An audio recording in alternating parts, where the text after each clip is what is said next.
Well, hello there. And it is Auntie.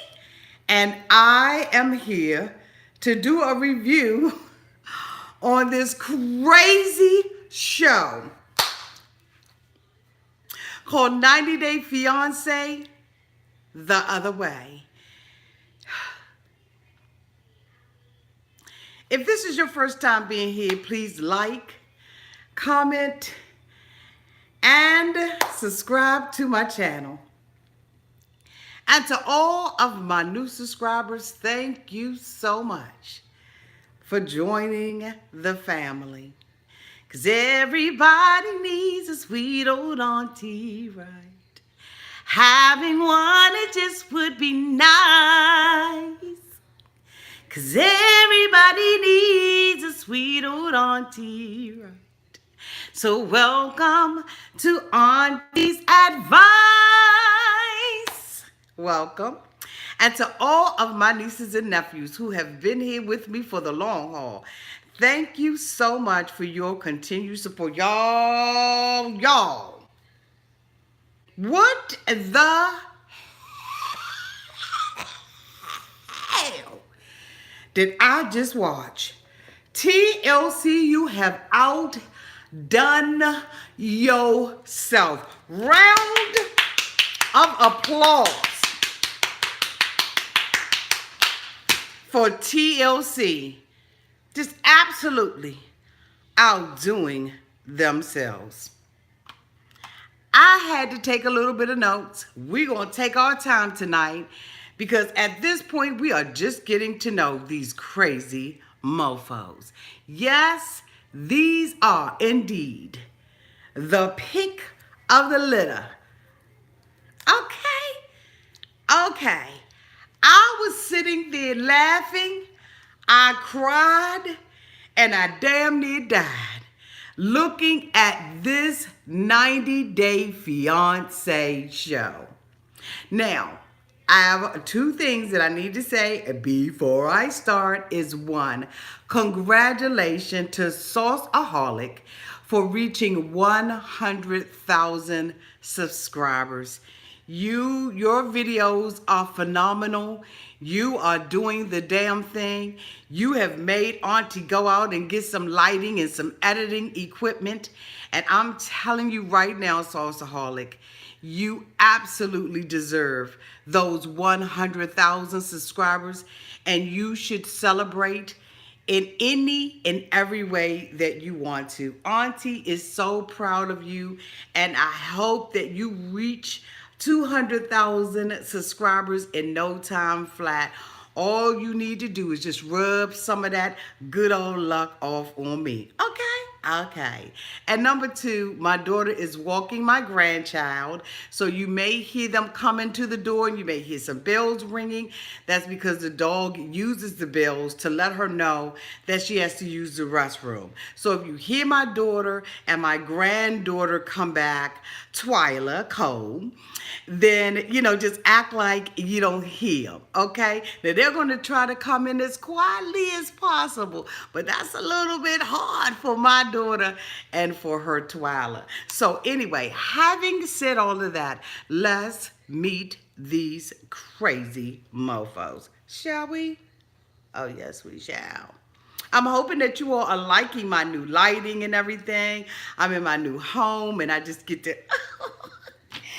Okay. Oh, wait a minute.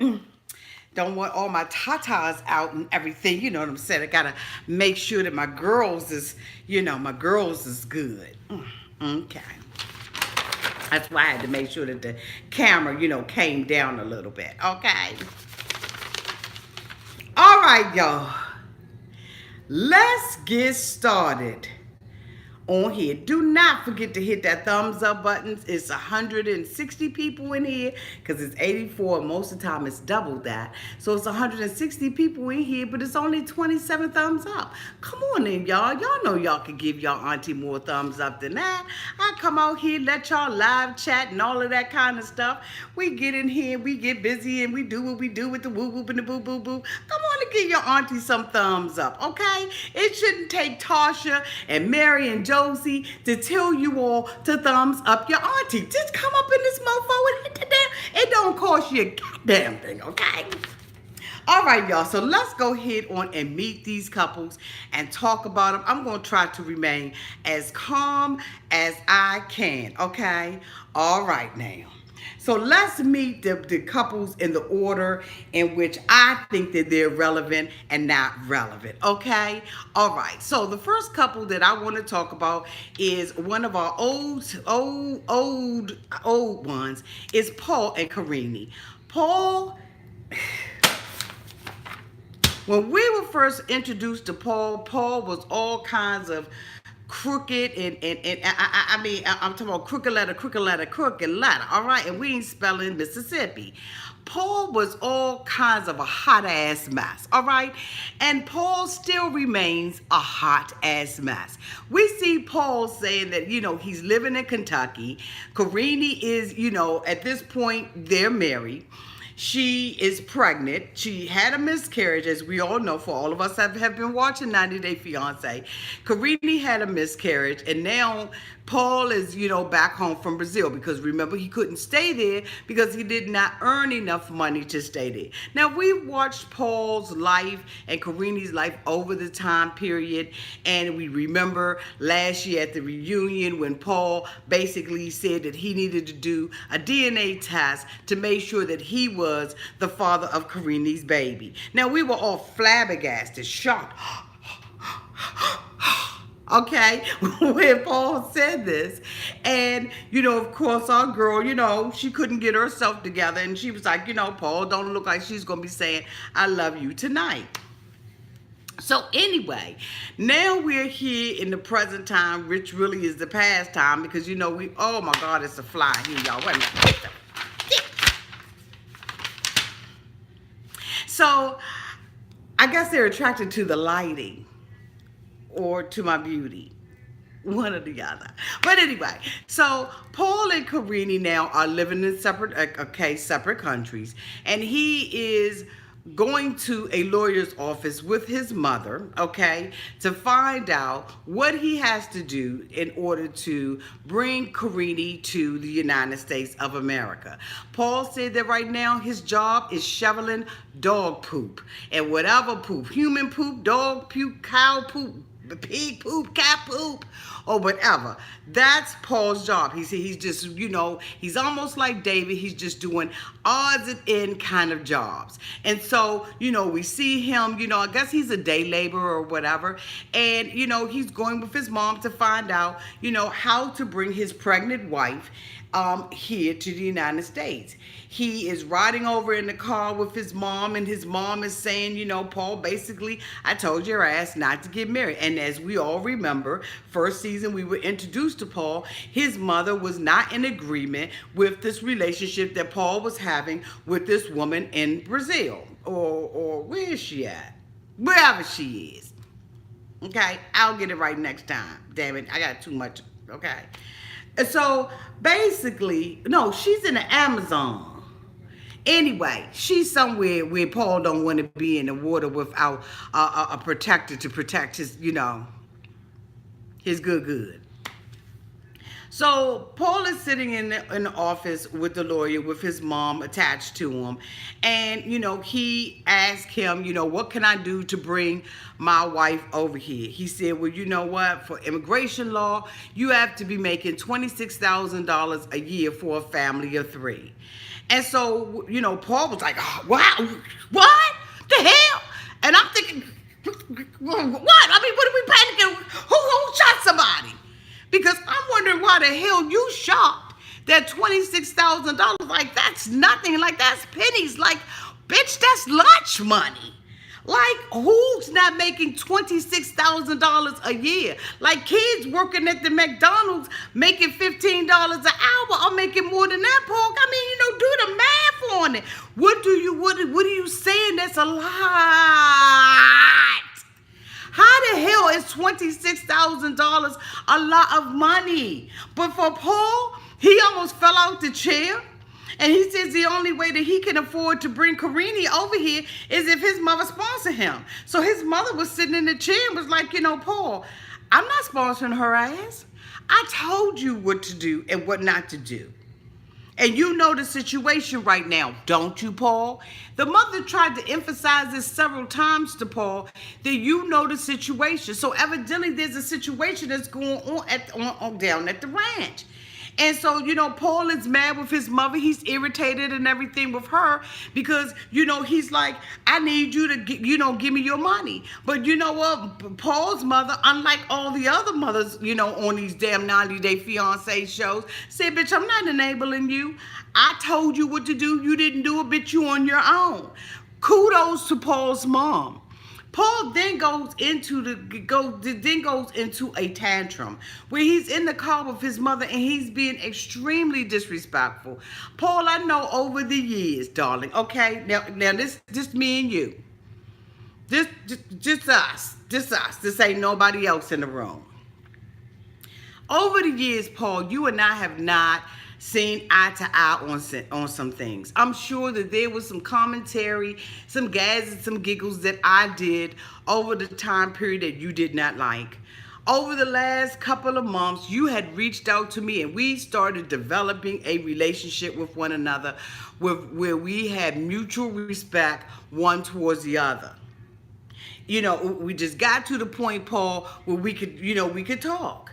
And during one of the lowest times in my life, you were there for me, Paul. And I really do appreciate you being there. And you really seem like a civilized human being. But bitch, when you was in that car with your mother, talking to your mother like that, because your mother would not sponsor you, because your mother would not take on the responsibility of taking care of two other people, because your mother already said she's sponsoring you, I was very disappointed with your behavior. Bitch, you do not have to treat your mother like that. Now, I don't know whether or not you're going to get mad and we're going to, be, separated again, Paul, or what you're going to do about the situation. But, Paul, I'm just telling you from, one person to another person, from auntie to Paul, from TLC lover to TLC cast member, that was disrespectful. You don't treat your mama like that, boo. She ain't got to give you nothing. She birthed your ass and raised you while you was burning up cars and allegedly burning up cars and houses and all of that kind of stuff. And now you're going to sit up there and disrespect your mother like that? Come on now, Paul. Hit me up in my DMs and let's have a conversation about it, because you're going to have to warn auntie about how else you acted. Okay, because I seen your ass running again. Now, damn it, let me tell you something. If you wanted to be on the track team, we needed people for the Olympics, okay? We need people to run their asses, around them doing $500, $100, 500, 100, 1,000 dash. We need people to run around with batons and stuff. You know what I'm saying? We need you to do the first leg or the last leg, goddammit. But what we don't need to see you doing is running your ass around. You understand what I'm saying? Because you're having some problems. Talking to your mother like that, Paul, I thought was extremely disrespectful. Paul felt like his mother wasn't being supportive and wasn't being a family member, was leaving him out in the cold because, she would not sponsor him. But if you're not making $26,000 a year, Paul, you can't even sponsor your damn self. And so, the next thing we see is Paul in the house. Paul is in the house, basically got stuff all scattered around in his mother's living room and all of that kind of stuff. I would beat the brakes off his ass, okay? So Paul has all of this stuff around, his mama house, and he's doing what he do. And then, the next thing the mother comes in the room, she said, well, goddamn, you got stuff everywhere. So, you're going to organize this BS? And so Paul was like, I'm going to get it. Mom, I apologize. Now at this point, it seems like he's on this medication. And so, the mother is like, okay, well, what you got? And so, Paul, we see him with all these bags and all this stuff. And then, he picks up a bulletproof vest. He says that he's going to put the bulletproof vest on, that he's going to put one in front of the baby, and he's going to be protected from snipers, because out there where she live at, out there in the Amazon and everything, out there in the wild, basically it's dangerous as hell. So, this is Paul's way of protecting him and the baby. And so the mother looked at the dumbass, the mother had to look at him like that. When somebody like real stupid and they do something that's just like real fucked up, you just be looking at them like, And then, and when you do that, you know what I'm saying? You have to make sure that your neck stays intact. But everything is,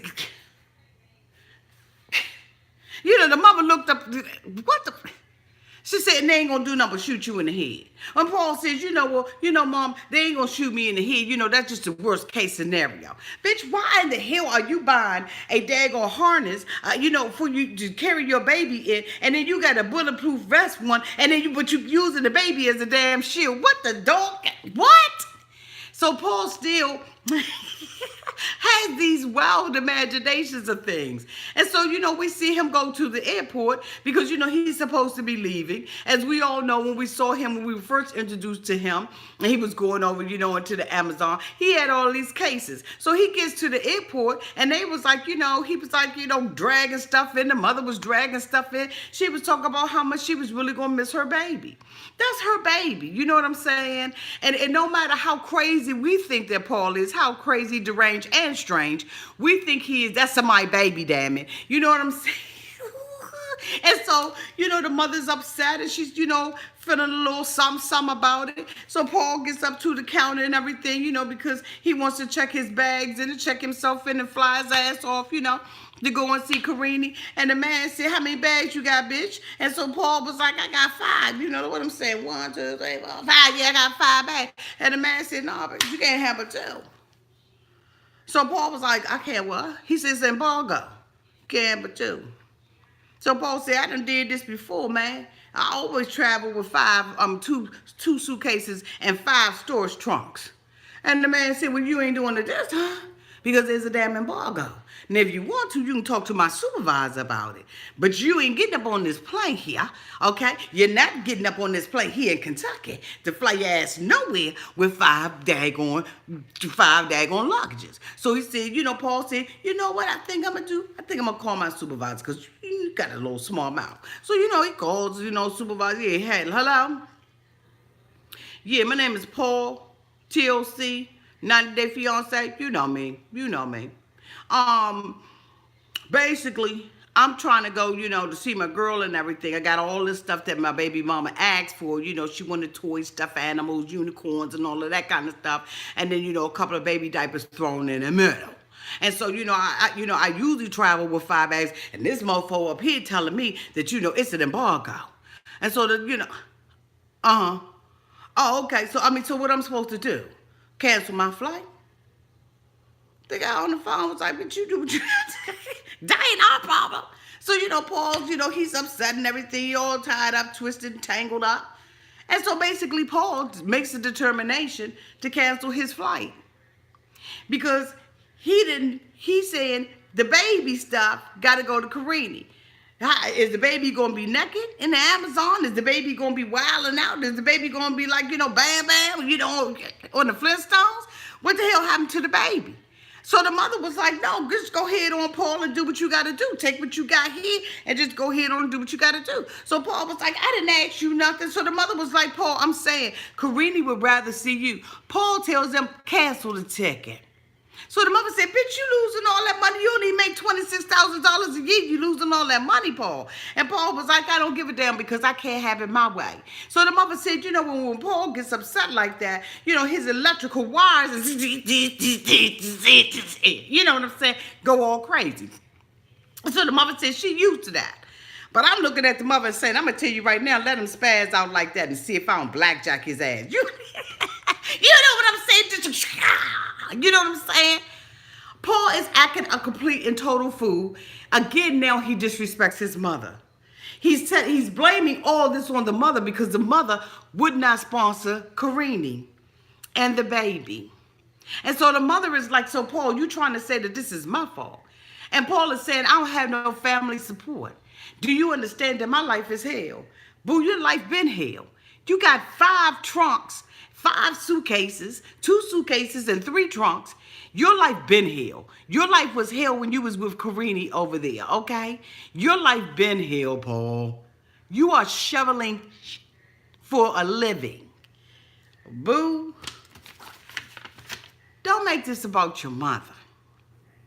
Mama was like, the people that loved you and the people that told you what to do and what not to do, see, Paul, you ain't want to listen to them. So, Paul mad with the mother and everything and gonna tell myself, oh, so you gonna throw that up in face? Yeah, I'm gonna throw it up in your face. Because I told you not to marry her ass. And the mother basically told Paul in the car, I'm not responsible. I'm not responsible. I am not responsible. Well, the next couple I want to talk about is Corey. Corey is 32 years old. He is from Mill A, Washington. Okay? He is a Mormon and lives on a compound with his whole goddamn family 5 generations back. Yes, let me say it again. He lived with his whole family 5 generations back. He got 6 brothers and sisters. He's the oldest of it. His grandma lived it. His grandma's grandma lived it. His grandma's grandma lived it. And his grandma's grandma. And his grandpa lived it on the compound in Mill A, Washington, back up in the woods. They had a drone going up over that joint. I almost got dizzy. Okay, that's how much land they got in Mill A, Washington. He's a Mormon. He's a good old church boy. Okay? We know about the Mormons. The girl that he's dating, her name is Evelyn. Evelyn is 26 years old, and that ass is from Ecuador. Okay? She got 2 sisters, okay? And she'd have been over here on the damn tourist visa, okay, with his ass.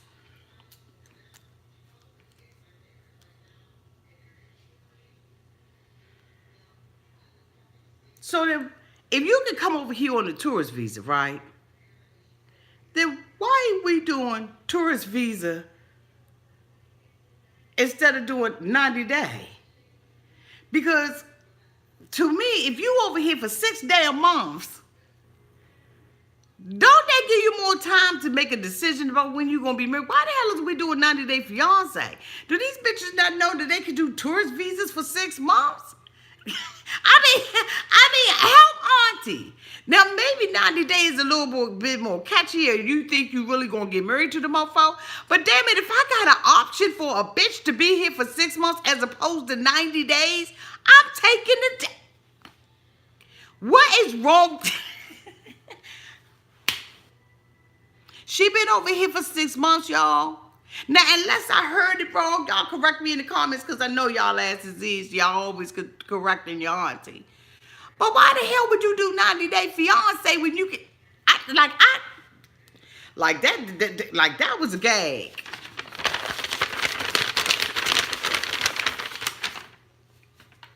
So, we see him going outside. He putting a for sale sign on his Mercedes. This bitch says that he done spent $40,000 on some booty that's going back to Ecuador. $40,000. Let me break it down. He said he spent $30,000 on a property out there, okay?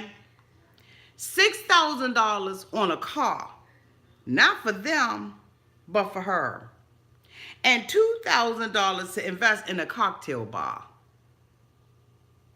He done set Evelyn up. He done set Evelyn up.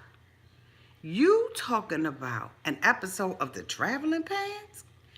Bitch, ain't no way in the world. Then this mofo sits there and takes her shopping with her ungrateful rude A, okay? And spends $780 in a boutique buying something for her cousin, her sisters, her sister's sister, the girl down the street, and under the TP. $780 for grandma, ma, dad. Like, what?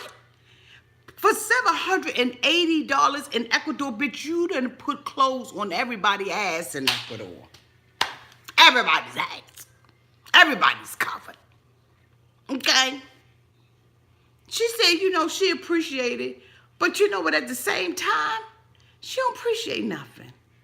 Now, here this woman been living on the compound with him and his family, okay? And this chick is sitting up there talking about wait a minute, hold on, Auntie going a little bit too fast. Cause I don't really like Evelyn. I don't bunk with Evelyn already. Now I don't know if y'all got y'all favorites at the end of the video or somewhere in between. Y'all chat amongst yourselves and tell me who your favorites are. But Evelyn ass ain't my favorite. I don't like Evelyn. And Corey looked like he got the case of the Danielles. I don't know if y'all noticed it, but his eyes is a little, okay. Corey eyes, when Corey is looking, Corey eyes is a little Danielle-ish now. Okay. So Evelyn is talking about all this, that she's not the type of woman who, a lot of women in Ecuador would give anything to be with a man like Corey. But she's not that type of woman. She doesn't need to be here in the United States. She didn't like it. She's on this big-ass compound, and she's protected from everything. And she's just bored as hell. She wants to go back to Ecuador because the food is better, the life is better, and all of her friends are there. Bitch, if you don't grow up, here this man is giving up his whole entire life. He's selling a silver Mercedes. Whether or not it's old or new or not, he's selling it. He's giving up everything to take care of this ungrateful woman who's sitting on the floor going through clothes. Then they go and have dinner with Corey's family, okay?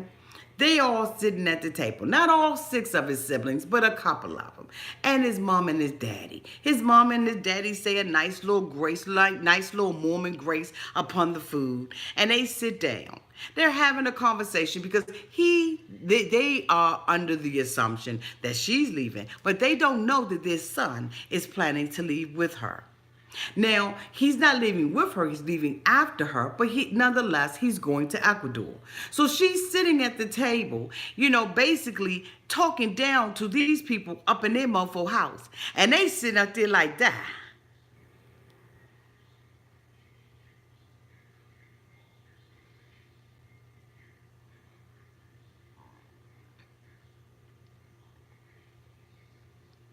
Where did they do that at?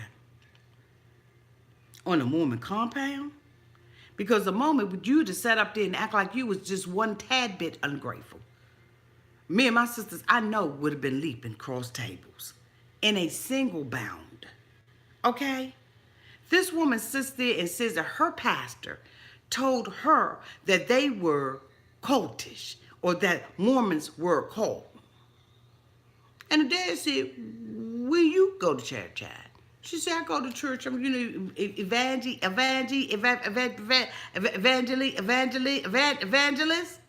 He said, evangelist. Yeah, that's where I go to church. Bitch, you don't go to no church because ain't no such church called evangelist. She's sitting there judging this family and what they have and how bored she is. And she's out here among the trees. And bitch, you living in Ecuador? Let's see what your hut look like when we... And I ain't trying to talk bad about people who are from other countries. Trust and believe. But this chick right here ain't got nothing. She don't have nothing. So I cannot wait to see where she live at. I want to see what her home looks like in Ecuador. So she want to come over here and be, criticizing where a mofo live and what a mofo do. All you needed to do was get you some independence. But no, when the daddy said, well, if your ass had got a job, okay, Evelyn, if you had gotten a job, you probably would have liked to hear better. She said, no. Oh, no. We don't do that. Women in Ecuador, we get taken care of. We don't take care of nothing. We just sit around on our ass all day and we complain and spend $750. And then when we get driven to the airport, we want you to go and withdraw cash out because how dare you let us fly back home with no money in our pockets, bitch. She said she wants to be taken care of. And if he wants this relationship with her, then he's going to have to get himself together and learn Spanish and some old stuff. He's going to have to live over in Ecuador. it's not going to be good enough for him to visit.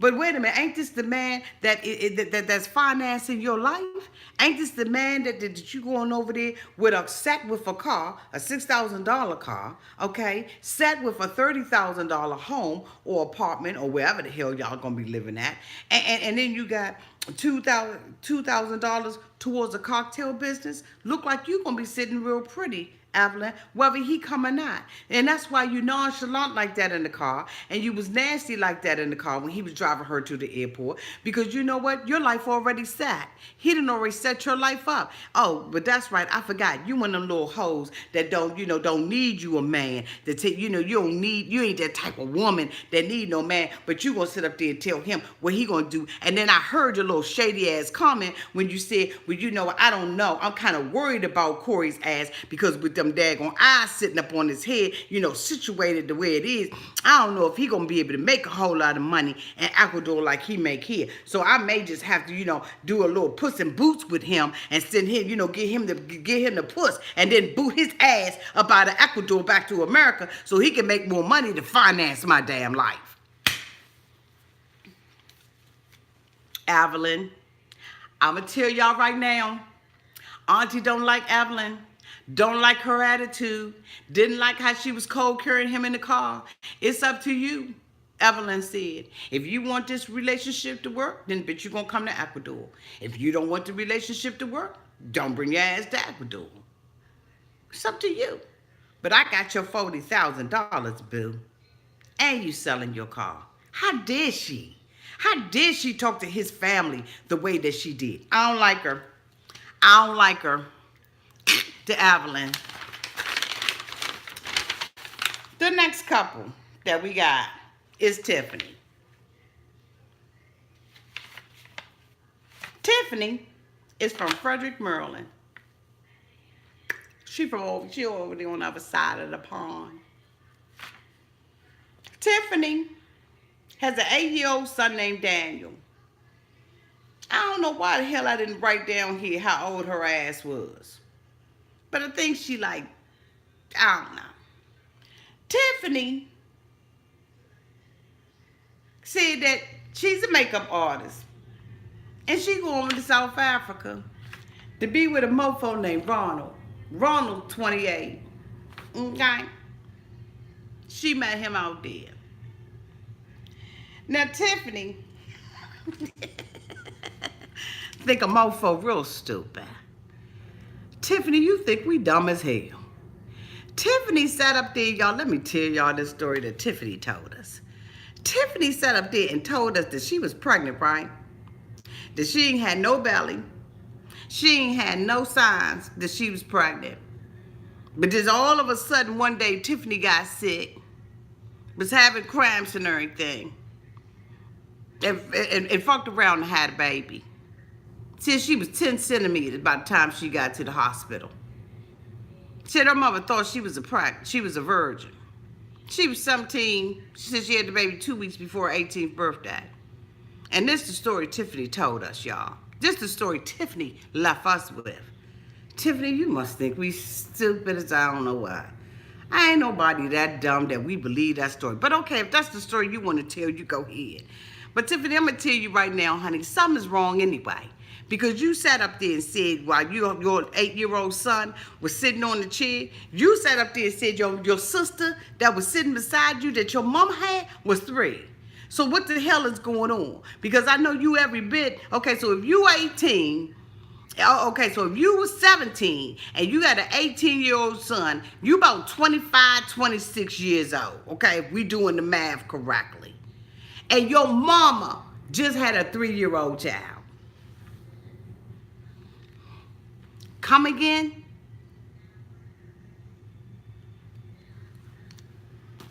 But you didn't know you was pregnant till you was 10 centimeters? And then here's the kicker. Tiffany said she was menstruating and everything. She said she'd never skip a beat.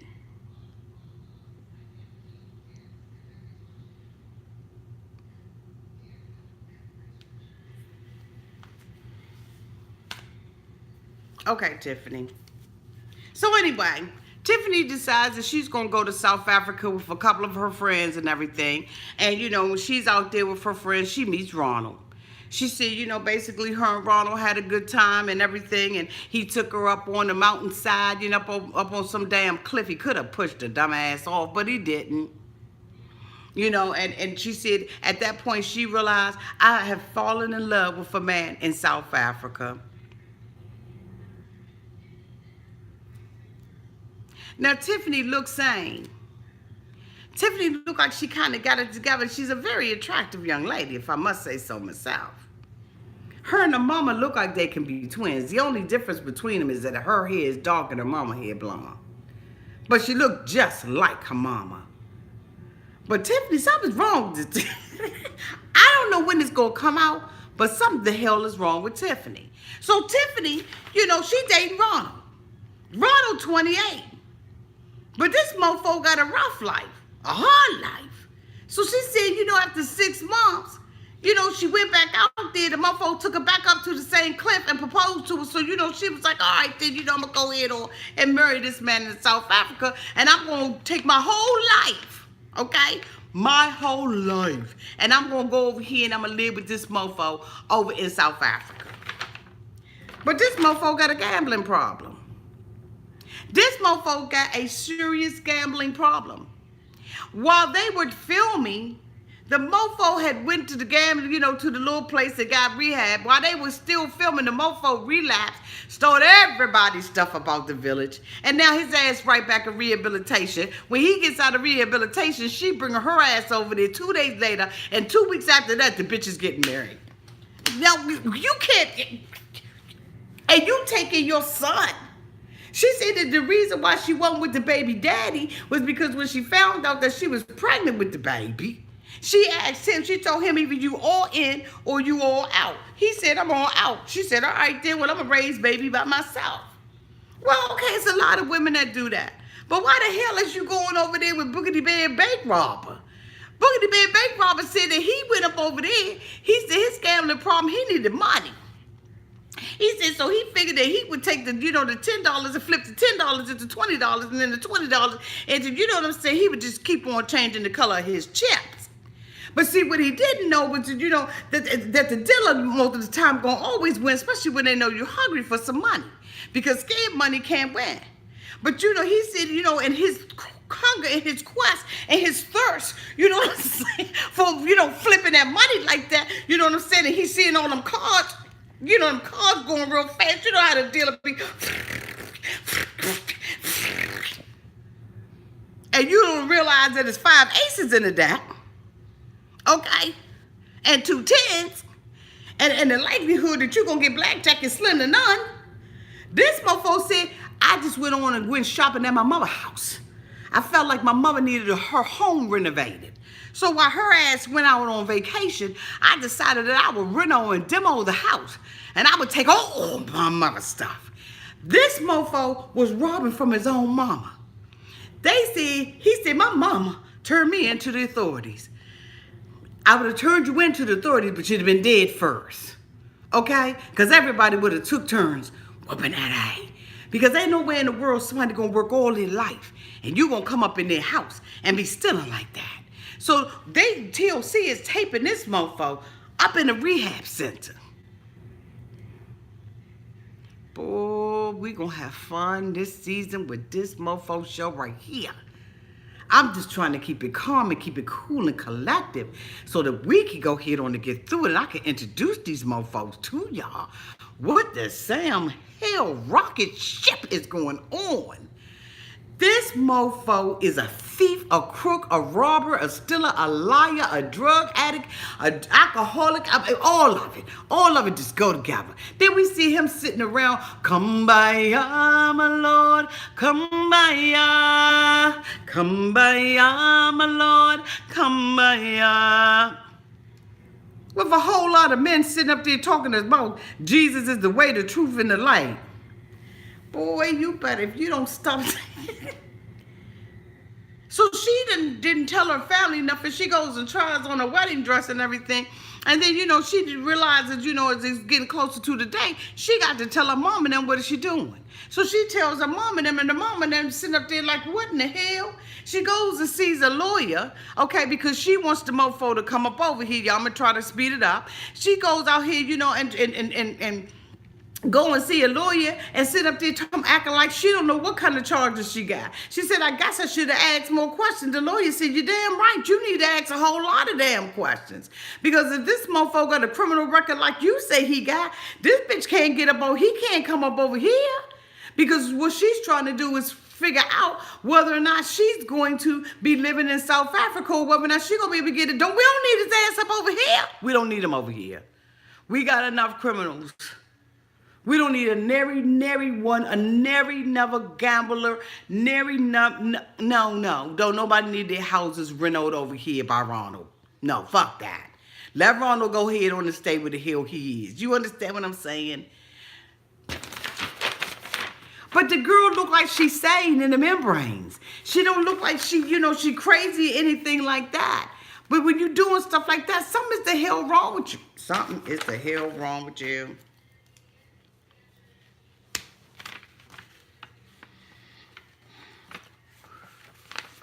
This motherfucker stole this mother's whole house. Bitch was taking siding off. You understand what I'm saying? Scraping up asphalt out the driveway and selling that.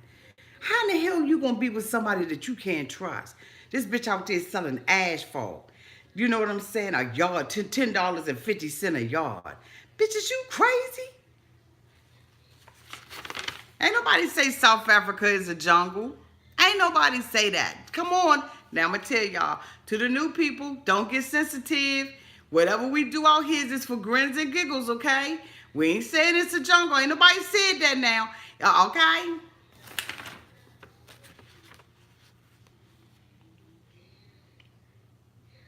We're going to move on for them so I don't want to belabor the time because we're on 42 minutes.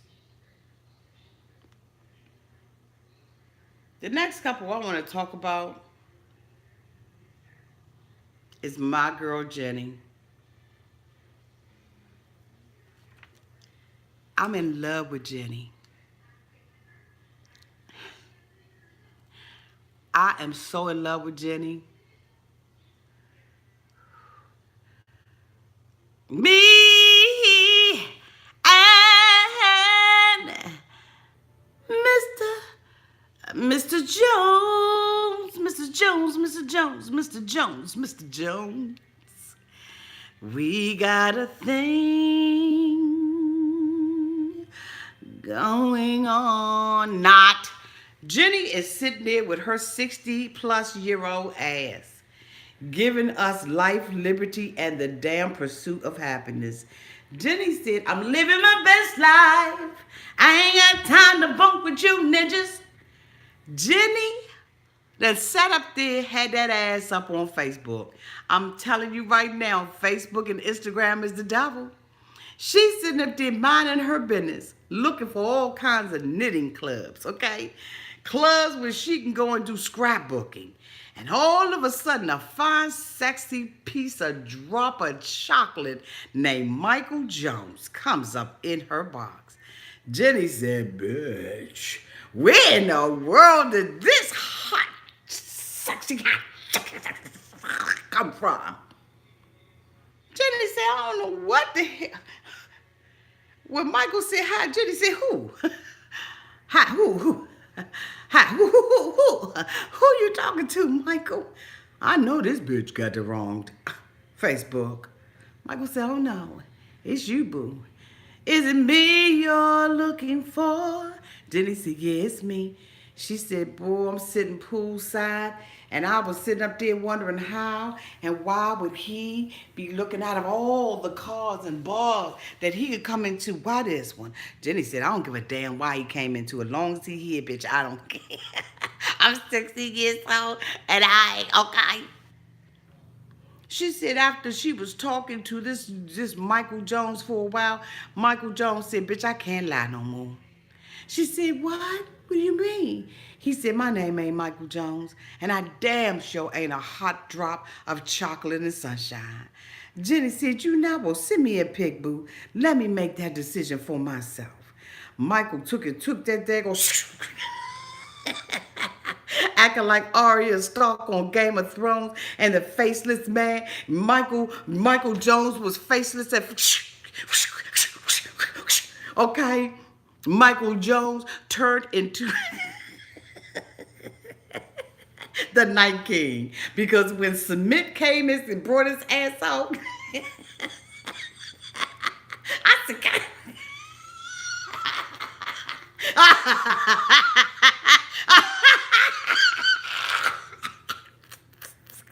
He turned from Jon Snow into Theon, bitch.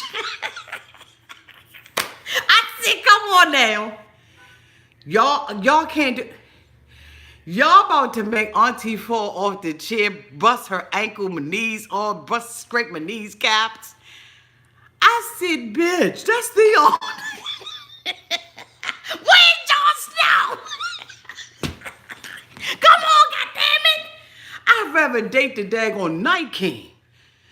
When Sumit ass came out there with his rainbow colored teeth, I said, bitch, what in the hell is going on? Jenny said, oh, you cute, you adorable. Come on now, y'all. Come to find out that Jenny's ass done been over there before. They met the family and the mother said, oh no, you will not be bringing grandma, mama's son up in my camp. We ain't even gonna tell the neighbors who the fuck she is. This bitch was over there for 4 months. Over there incognito like I don't know what. They was like, this woman is over here to teach us bitch how to sell Avon and Mary Kay. They wouldn't even let Sumit tell who she was. Come to find out that Sumit worked for some daggone company. You know when you got to call Sprint or Verizon or whoever, the first mofo you get on the phone is somebody out there in another country. Don't have ass know how to fix your phone. Don't know how to tell you to fix it. Don't download the stuff right. It ain't until your ass decide, you know what, I don't want the service no more, bitch, I'm switching and going with somebody else, that you really get to talk to a Michael Jones. Now, I don't know how in the hell, okay, they fell in love, but according to them, they did. I lives for Jenny, okay? I lives for her.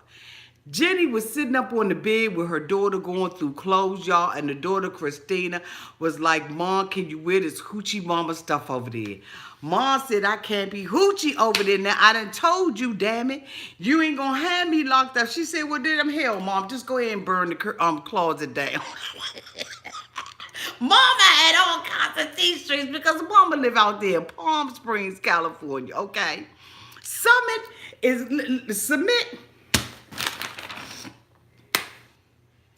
Where the hell does he live at? He lives in Delhi, India. And I'm in love with him too. God, I think we about to be in a 3-person relationship. I have not been this excited about a couple, y'all, in so long. I'm in love with them. Michael Jones was not Michael Jones. He was Sumit and he was catfishing all girl Jenny. And Jenny said, I don't give a damn. I'm 60 years old. I'm giving up my retirement. I'm quitting my job and I'm going out there for some sunshine, boo. He said that when he fell in love with her, he had to tell her that he want Michael Jones, that he wasn't the Sprint operator here in the United States. He was the one out in India. He said, I don't know why in the hell I tried to trick her, but I ain't never had nobody tell me that I was adorable, not even my mama. Don't tell you like that. I said, boy, he's a hot ass mess. But we in a 3-way relationship. Sumit sat his tail up there and said that he talked to American women all day. He said that, you know what, and I loves me some white women. And she's 62. She, she's 60. Oh, this bitch got some money. He said when she was over there, it broke his heart that his family did not want to be with her. They didn't want to, tell everybody that she want the Avon lady. Ding dong, calling and selling lotion and cheap ass perfume. You understand what I'm saying? He wanted to be with Jenny. But the mother says she ain't got to go home, but she got to get the hell up out of here. And Sumit said he lived with his mama. He said, yeah, he's 30 years old, but that's their tradition. And I have heard that is their tradition, that they live with the mama. He said, I lived here with my brothers and sisters. He said, and when my mama told me that Jenny had to go, and if I didn't put the bitch out, that I was going to have to go to, I said, I ain't got enough money, and I ain't never been on my own before, so damn it, Jenny, you got to go. He said it broke his heart, and he sat there and cried. Well, guess what? Auntie cried too. I don't know if I got any, my makeup out of place, but Auntie got a little tear in her eye too. I feel a little endearing to him. He cried quite a little bit because he said he was so worried about Jenny. Well, guess what? So is Jenny's girlfriends. Because Jenny's girlfriend said, boo, you gonna get out there and them people don't like you no way, and you gonna be, okay, not without my child. You gonna be found somewhere in the ditch. Now, the girlfriends is looking at it a total different way. I do not know why we as Americans stereotype things. Just because the family don't like her doesn't mean that any harm is going to come to her. Okay, I thought that was just quite, ignorant of her friends. But I understand because, they in their 60s and they probably, they don't know no different. They probably ain't never been out of Palm Springs a day in their life. And that's how they see things. And unfortunately, these shows like this show us where people really are in their psyche. Because I don't know why the hell they would tell a girl that, somebody gonna kill her ass. Ain't nobody gonna kill her. The mother just gonna put her ass out and put him out too. So we see Sumit telling his little friends, you know what I'm saying? He was like, I got a surprise for y'all. They go out and they drinking and everything. He said, I got a little surprise for y'all. And they's like, what? And he was like, I'm marrying Jenny. Jenny coming over here. His friend was like,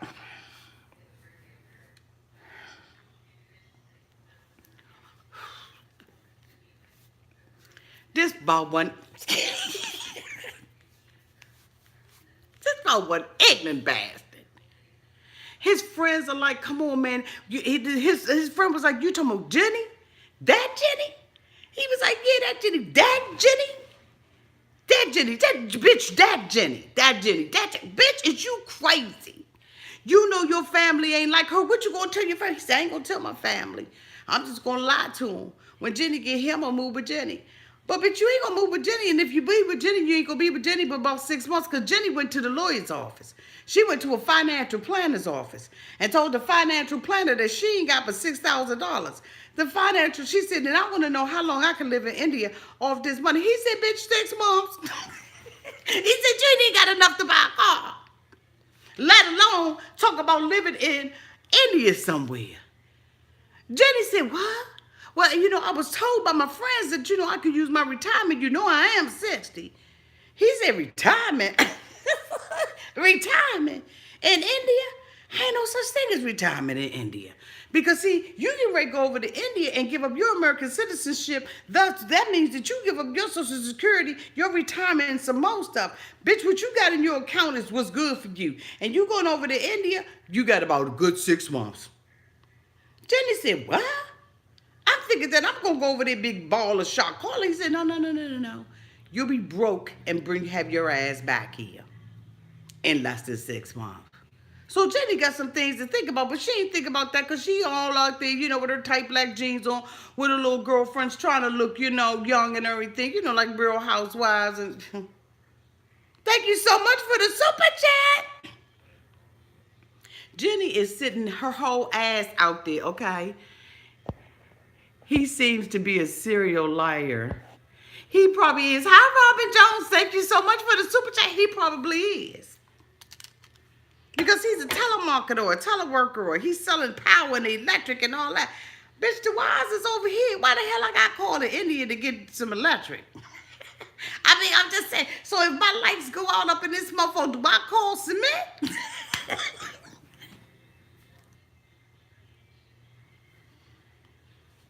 Jenny, I loves you, girl. Sumit, I loves you, boy. Y'all ain't gonna be able to shake me off with a doodle stick.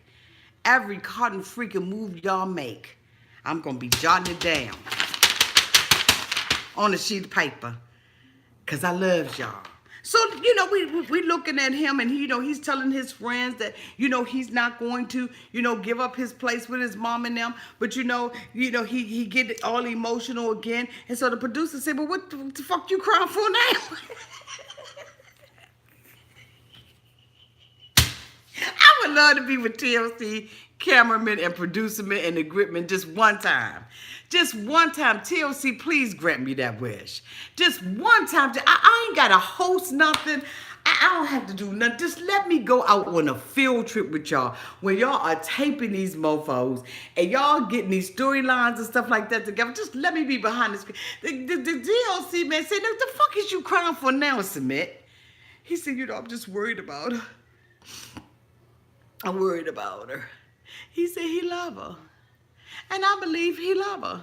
The girlfriend was like, this bitch goes and sells everything she got to go over to another country to be with a man that catfished that ass. When she told the daughter Christine about, her being catfish, Christine was like, Mom, come on, he's shiesty. She's leaving behind 3 daughters and 4 grandchildren, or 2 daughters and 4 grandchildren. And so, but the daughter just looks like she just want her mama to be happy. She like, I just want my mother to live out the rest of her days in eternal bliss and getting that dick. You understand? She just want her mama to be happy. And that's what Jenny said. And Jenny said, I don't give a damn. I don't care what happens. I want to be out there. I want love in my life. And I want Sumit. Y'all, we ain't even met all the couples yet. And I'm telling you right now, your auntie is down a whole big old pig. I'm telling you, I'm down a pig tonight. Because I want to go off so bad on this show. But it was more important to me tonight, not to go off, but to introduce these couples to all of you all who have not had an opportunity to see it. There is a YouTuber, and I don't want to shout the person out, but there is a YouTuber who is uploading the episodes of these shows. Y'all, I'm trying to tell you, this is a hit. 90 Day the Other Way. It's just brilliant. TLC, brilliant.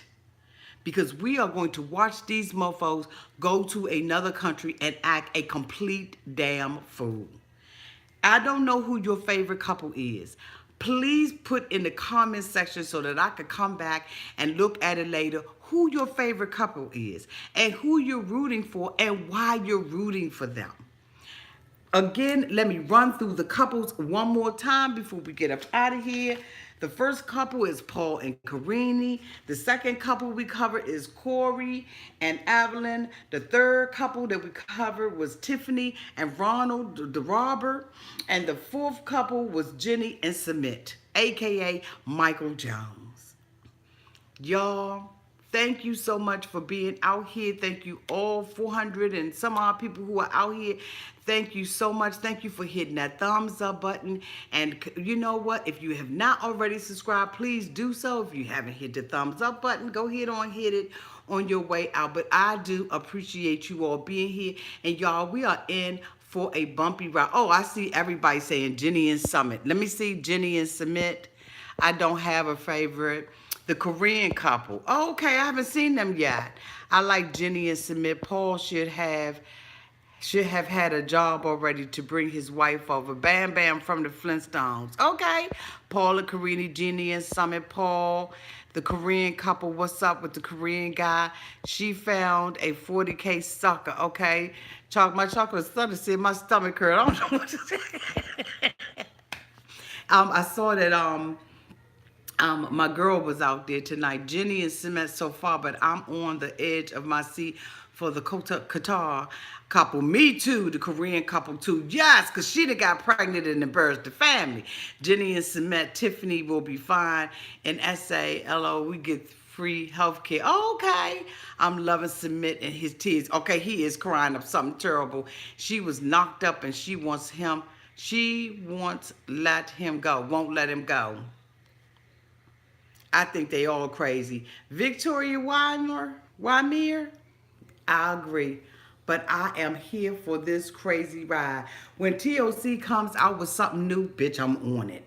Don't forget you all that Smothered is going to be coming on, which is the overly possessive mothers. We're going to be reviewing that. I think that tonight was the show, or even yesterday was the show for Hulu. I'm going to be trying to do that, y'all, on my other channel.